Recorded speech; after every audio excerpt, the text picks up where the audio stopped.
Hi hello నేను మీ చిన్ని. ఈరోజు చికెన్ని ఈజీగా ఎలా ఫ్రై చేసుకోవాలో చూద్దాం. చికెన్ని శుభ్రంగా వాష్ చేసి అందులో ఉప్పు, పసుపు, కారం, కొంచెం ధనియాల పొడి, కొంచెం గరం మసాలా, అలాగే 1 స్పూన్ చికెన్ మసాలా ఇవన్నీ వేసుకొని ఒక హాఫ్ స్పూన్ పెప్పర్ కూడా వేసుకొని మిరియాల పొడి, కొంచెం పెరుగు, ఫ్రెష్ అల్లం వెల్లుల్లిపాయ పేస్ట్ ఇవన్నీ వేసేసి చికెన్కి బాగా కలిపి ఒక అరగంట పక్కన పెట్టేసుకోవాలి.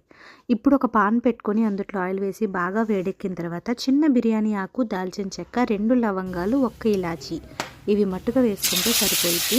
ఇవి ఫ్రై అయిన తర్వాత మ్యారినేట్ చేసుకున్న చికెన్ కూడా అందులో వేసేసుకొని లో ఫ్లేమ్లో కలర్ చేంజ్ అయ్యేంత వరకు వేయించుకోవాలి. సో ఇలా వేయించుకున్న తర్వాత 2 రెమ్మలు కరివేపాకు కూడా వేసుకొని ఇంకొంచెం ఫ్రై చేసుకొని లాస్ట్ ఫైనల్గా కొంచెం కొత్తిమీర ఇలా జల్లుకొని ఒక 2 మినిట్స్ వేగిన తర్వాత స్టవ్ ఆఫ్ చేసుకోవడమే. వేడి వేడి రసంలోకి, పప్పుచారులోకి అద్దిరిపోయే ఈజీ చికెన్ ఫ్రై.